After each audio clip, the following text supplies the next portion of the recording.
அனைவருக்கும் வணக்கம். நாம் இன்று பார்க்க போகும் தகவல், நாம் அன்றாட பயன்படுத்தும் சேஃப்டி பின்னில் ஒரு ஓட்டை இருக்கிறது. அது எதற்கு என்று உங்களுக்கு தெரியுமா? தெரியாதவர்கள் கண்டிப்பாக தெரிந்து கொள்ள வேண்டும். நமது அன்றாட வாழ்வில் மிக சிறிய அங்கமாக திகழும் சேஃப்டி பின் உடை கிழிந்தால் ஒட்டு போடுவது முதல் சேலை அலங்காரம் வரை பல்வேறு இக்கட்டான சூழல்களில் நமக்கு கை கொடுக்கிறது. பல தலைமுறைகளாக புழக்கத்தில் இருக்கும் இந்த சிறிய ஊசியின் அடிப்பகுதியில் ஒரு வட்ட வடிவ துளை இருப்பதை நாம் கவனித்திருப்போம். ஏதோ அலங்காரத்திற்காகவோ அல்லது நூலை கோர்ப்பதற்காகவோ அந்த ஓட்டை வைக்கப்பட்டிருப்பதாக நம்மில் பலர் நினைத்து கொண்டிருக்கிறோம்.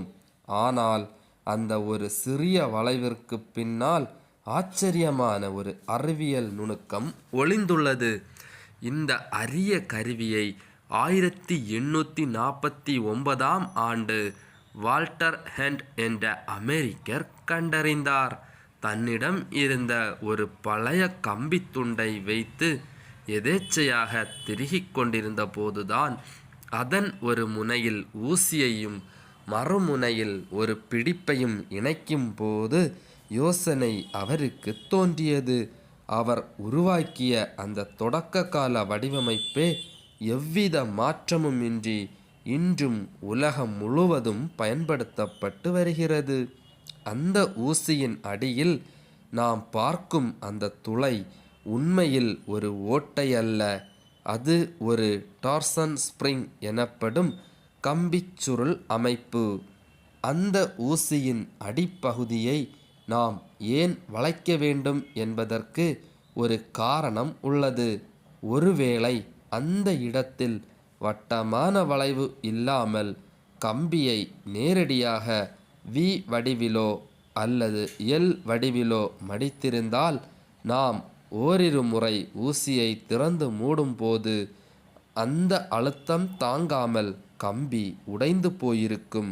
கம்பியை வளைக்கும் போது உருவாகும் அழுத்தம் ஒரு குறிப்பிட்ட புள்ளியில் மட்டும் குவியாமல் இருக்கவே இந்த சுருள் அமைப்பு பயன்படுத்தப்படுகிறது. வட்டமாக சுருட்டி வளைக்கும் போது நாம் கொடுக்கும் அழுத்தம் அந்த கம்பி முழுவதும் சமமாக பரவுகிறது. இதனால் ஊசியின் கூர்மையான முனை எப்போதும் விலகியே இருக்க முயற்சிக்கும். நாம் அதை அழுத்தி பிடிப்பதற்குள் மாட்டும்போது அந்த சுருள் கொடுக்கும் எதிர் அழுத்தம்தான் ஊசியை இறுக்கமாக பிடித்து கொள்கிறது. இதுதான் அந்த சிறிய ஊசி உடையாமல் நீண்ட காலம் உழைப்பதற்கு காரணமாகும். அடுத்த முறை நீங்கள் சேஃப்டி பின்னை பயன்படுத்தும் போது அந்த சிறிய வளைவு வெறும் ஓட்டை அல்ல, அதுதான் அந்த ஊசியின் உயிர் நாடி என்பதை நினைவில் கொள்ளுங்கள்.